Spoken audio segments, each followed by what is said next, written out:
자, 이번 시간에는 제3강 임대보증금의 간주입금 조정 명세서입니다.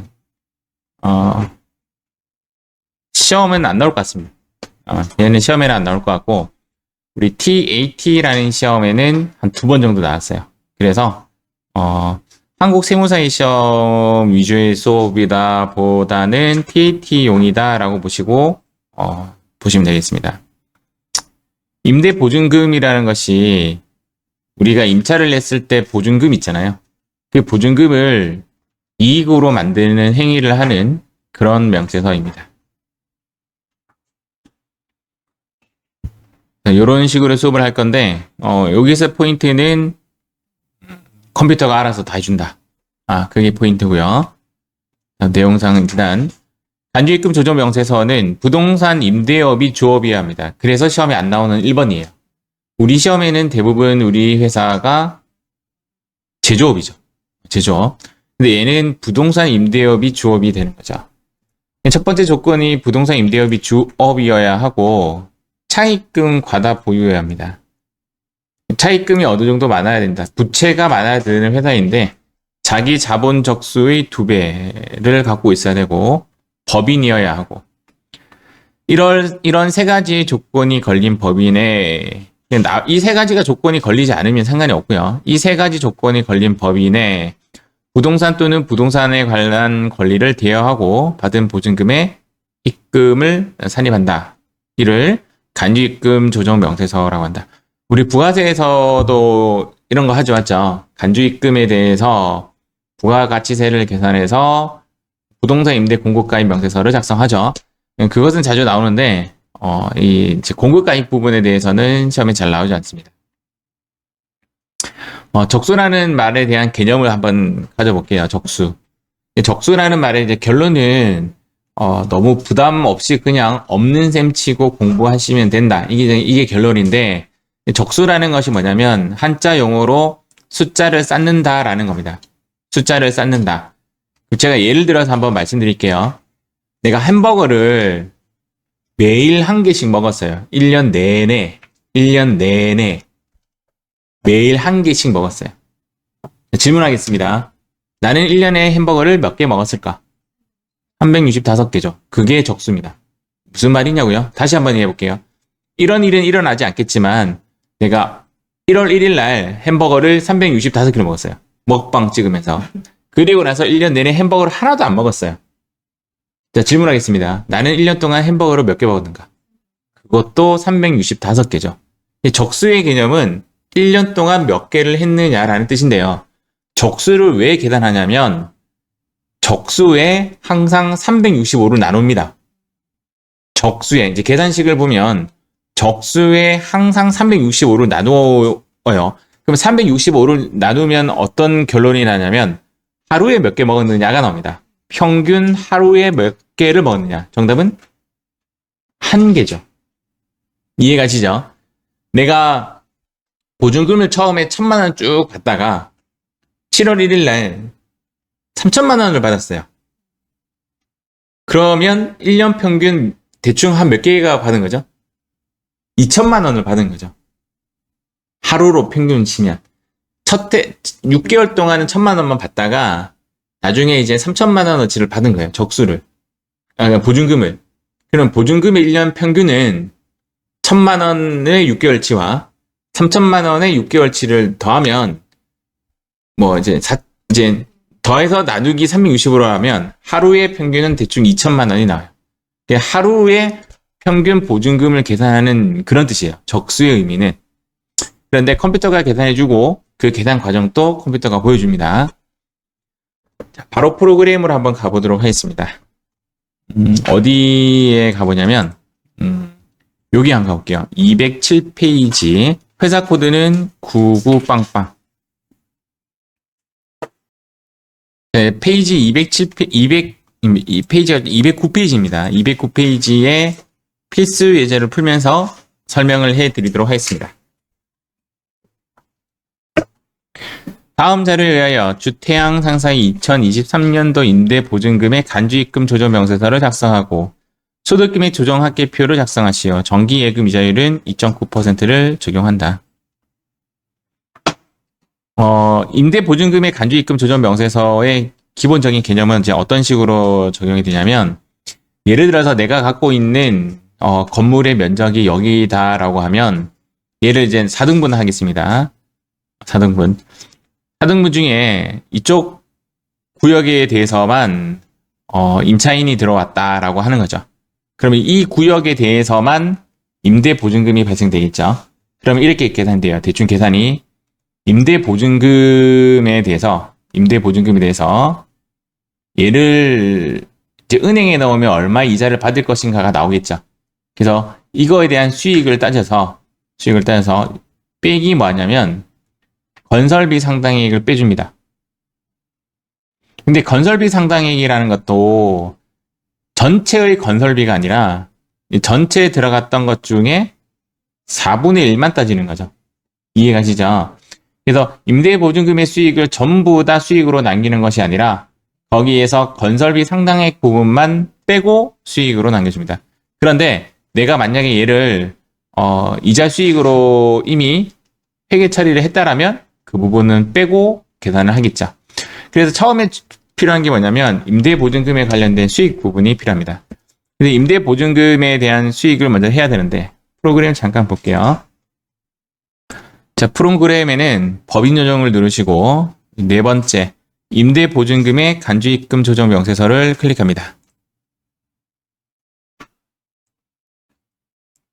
자, 요런 화면이 나오죠. 그러면 이제 요렇게 보이시죠? 임대보증금의 적수라는 말이 나오죠. 임대보증금을 이제 계산을 한다 이렇게 보시면 되고요. 적수의 개념은 나중에 나누기 365를 통해서 하루에 얼마가 들어가느냐를 따지는 거고요. 거기에 빼기 건설비 상당액의 적수. 이 건설비는 실제적으로 임대했다면 그 임대 면적만큼에 들어갔던 건설비 상당액을 계산합니다. 나누기 365라는 의미는 하루당 하는 거고, 이자율은 처음에 2.9%를 이야기해줬죠. 거기에서 입금 상당액이 얘가 이만큼을 입금 상당액을 잡아줘야 한다. 그러나 그 중에 내가 회계 처리로 보증금 운용 수입을 잡아줬다면, 대부분 이자 수익이에요. 이자 수익이 잡아줬다면 그거 뺀 나머지를 입금 산입하겠다. 이런 내용이 됩니다. 그래서 처음에 필요한 게 뭐냐면 임대보증금의 적수 계산부터 해야 돼요. 임대보증금의 적수 계산은 요 2번인데요. 이 2번 내용은 넣으면 이제 여기에 이제 숫자가 들어가겠죠. 임대보증금 확인부터 하겠습니다. 지금 임대사업 개시일이 임대보증금이 여기 요때 2022년 7월 20일이죠. 여기서 일단 우리가 하나 알아야 되는 게 뭐냐면 올해 우리가 계산하는 것은 2023년 1월 1일입니다. 2023년 1월 1일 이전에 개시를 했다라면 우리는 계산을 2023년 1월 1일로 보고 시작하면 됩니다. 그래서 여기에 1월 1일로 입력합니다. 요거 하나 조심하시면 돼요. 1월 1일. 적요라는 부분이 돼 있는데 여기 원래 밑에 넣으면 되거든요. 0 이렇게 하면 전기 2월로 뜹니다. 자동으로 1월 1일은 입금이 얼마 입금을 했냐면 1억 5,900을 했습니다. 이렇게 잡아주시면 됩니다.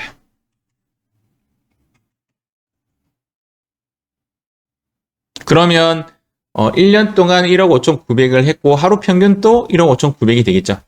자, 그런데 중간에 내가 돈을 더 수령을 합니다. 추가 보증금이 3월 1일 날 받게 되었네요. 추가 보증금 3월 1일 이렇게 잡아줍니다. 얘도 마찬가지로 전기 2월이다 맞죠? 얘도 마찬가지로 입금이죠. 그래서 여기에 0 이렇게 하시면 입금이라고 또 뜹니다.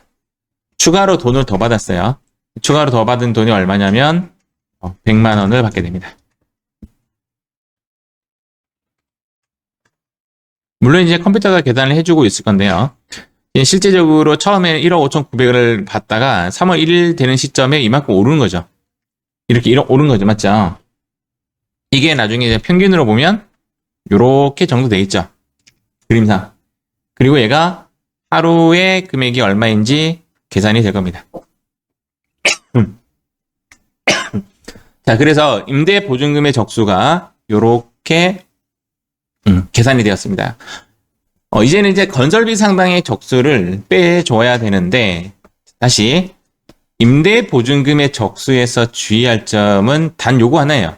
1월 1일, 즉, 과거에 2022년도 매월 며칠 했다 하더라도 우리는 올해 1월 1일로 잡아줘야 되고, 건설비 상당의 적수에 주의할 점은, 일단 임대 면적에 관련돼서만 할 건데, 여기에 입력하는 것은, 여기에 입력을 하면 여기에 숫자가 자동으로 들어옵니다. 자, 위에 입력을 하게 되면 건설비 상당의 적수에 들어오고, 다시 위에 입력을 하게 되면 여기에 숫자가 깔리면서 건설비 상당의 적수가 여기에 계산이 됩니다. 자, 여기를 클릭 한번 해볼게요. 여기. 건설비 상당의 적수에는 토지 가액은 넣지 않습니다. 토지 가액은. 여기 볼게요. 임대 면적을 먼저 계산 한번 해보겠습니다. 임대 면적은 총 1000m 제곱 중에서 400m 제곱만큼이 임대가 된 거죠. 맞죠? 그래서 임대 면적 적수 계산은 언제 임대를 해줬냐면 이것도 작년이죠. 2022년 4월 28일. 그래서 얘는 어떻게 해야 되냐면 1월 1일로 잡아줘야겠죠. 1월 1일. 건설비 총액이 얼마 들어갔냐면 1억 2천. 1억 2천이 들어갔습니다. 자, 아래 클릭하시고 실제적으로 임대를 얼마 면적을 해줬냐면 400만큼 해줬죠. 4월 28일 날 이것도 1월 1일로 잡아줘야 되고 입실 면적 400. 퇴실은 하지 않았으니까 그대로 두면 되겠죠. 그 임대 면적이 들어왔다 나갔다 이럴 거 아니에요, 맞죠? 그럼 들어왔다 나갔다를 컴퓨터가 이렇게 계산해 줍니다. 자, 요거는 총 면적, 총 연면적이라고 해요. 총 면적을 연면적이라고 합니다. 총 면적은 얼마냐면 1000이죠. 얘도 마찬가지로 1월 1일로 1000 이렇게 잡아주시면. 간단하게 계산하면 이렇게 돼요. 건설비가 1억 2천이 이제 들었는데 내용상 연면적이 1000인 면적 중에서 400만큼만 임대를 하였다. 이렇게 되는 거죠. 계산상. 그러면 계산상 대충 이렇게 계산하면 40%인 4억 8천만 원만큼만 건설비 상당액의 적수가 되는 겁니다. 근데 적수라는 개념 때문에 숫자가 상당히 크게 나옵니다. 맞죠? 이 데이터가 요렇게 요 데이터가 여기에 들어갑니다. 클릭하면 여기 들어와 있죠. 그리고 이 숫자가 여기에 나와 있습니다. 그래서 이제 보면 여기 건설비 상당액 적수 요 부분이 임대 보증금 적수에서 임대 보증금 적수에서 건설비 상당액 적수만큼 빼기 한 나머지가 여기 보증금 잔액이 되었고 거기에 365를 나누면 이 숫자가 나와요. 거기에 이자율을 곱하면 너는 이만큼 입금을 잡아주어야 한다. 뭐 이렇게 계산이 되죠. 그런데 여기 보니까 나는 그 임대보증금에 대해서 벌써 수입으로 잡았습니다. 얼마만큼? 2730263만큼. 맞죠? 그래서 여기에 2730263만큼 입금을 잡았으니까 요 금액에서 내가 이 금액 중에서 이만큼을 보증금 수입 잡았으니까 이렇게 빼면 나머지가 513049만큼 입금 잡는다. 뭐 이런 내용입니다. 크게 어렵지는 않은데 이제 시험 문제 잘 나오지 않다 보니까 우리가 하는 방법을 좀 잊혀지는 거죠. 한번 해본다 이렇게 보시고 가볍게 보시기 바랍니다. 자, 여기에 요 보증금 수익에 대한 상세 내역을 적어줘야 되는데 상세 내역을 자, 계정 과목은 뭐냐면 이자 수익이죠. 이게 이자 수익.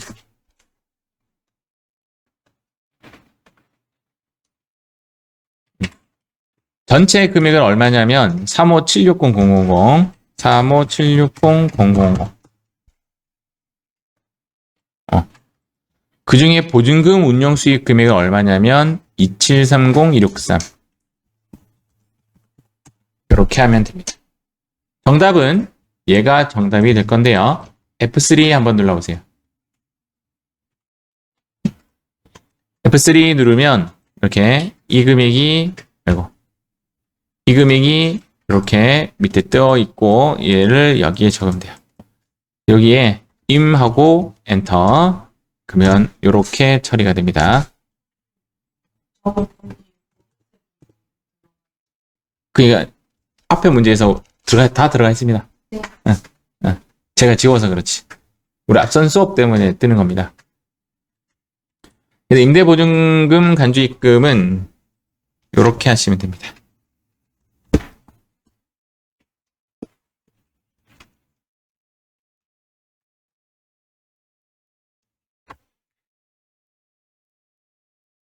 지금 여기는 이제 기타 사유 유출로 뜨는데, 답지에 보면, 이제 211페이지 답지에 보면, 요렇게 뜨죠? 기타라고 되어 있죠, 맞죠? 근데 제 생각에는 기타 사유 유출로 처리하는 것이 맞는 것 같습니다. 이제 자동으로 뜨는 것에 믿어라. 굳이 외우실 필요 없어요. 이거는, 여기는 지금 기타라고 처리한다라고 되어 있지만, 조정 등록을, 얘는 기타 사유 유출로 처리하는 것이 맞을 것 같아요. 조금 더 여기 한번 보도록 하겠습니다. 한번 해봤으니까 이제 여기에 조금 내용이 이해가 갈 겁니다. 임대보증금의 적수 부분은 여기 입력했죠, 맞죠? 여기 입력하면 이 금액이 자동으로 여기 계산이 되고, 전기 2월 부분, 이 부분만 주의하면 된다고 했죠? 2022년 뭐 1월 1일이든 2월 1일이든 상관없이 무조건 2023년 1월 1일 기준으로 입력을 한다. 건설비 상당의 적수는 이제 여기랑 이제 요 밑이었는데, 여기는 뭐냐면 건설비 들어갔던 총 금액. 자, 여기는 임대 면적. 여기는 연 면적. 자, 연 면적은 총 면적을 이야기하는 거예요. 그래서 이렇게 세 가지 입력을 하게 되면 자동으로 건설비 상당의 적수가 얼마인지 계산이 되어 자동 계산이 됩니다. 보조금 운용 수익에 대해서는 여기 입력을 하고 하단에 이렇게 입력을 해서 조금 더 상세 버전으로 입력해 줍니다. 보다시피 계산 결과까지 우리가 굳이 자세히 알 필요는 없는데 내용은 이렇게 되죠. 간주 임대료는 보증금 적수에서 건설비 상당액을 빼고 나누기 365로 해서 하루당 평균을 계산해서 곱하기 이자율 빼기 보증금 운용 수입에 대해서 이렇게 빼주면 결과값이 입금 산입이 됩니다. 여기는 이제 기타 사유출로 제가 처리를 했고요. 자, 주요 내용. 건설비 총액에 토지 가액은 포함시키지 않는다. 이게 어떤 이야기냐면, 현재 우리가 이제 문제를 접근할 때, 이런 식으로 문제에서, 토지 가액을 제시해 줄 수가 있습니다. 그러면, 일단, 움찔거리죠, 맞죠? 이 토지 가액 어떻게 해야 되지? 이렇게 고민한단 말이에요. 토지 가액은 포함시키지 않는다. 자, 두 번째. 전기 이전 자료는 꼭 1월 1일로 입력한다. 이게 여기에만 국한된 것이 아니에요. 나중에 뒤에서 배우는 것도 전부 다 1월 1일로 넣으셔야 합니다. 관련된 문제가 하나 더 있네요. 이 한 문제. 2022년도 책에 문제 있네요. 이 부분은 넘어가도록 하겠습니다. 2023년도 책에는 없어요, 문제가. 없으니까 이렇게 마무리하도록 하겠습니다. 뿅.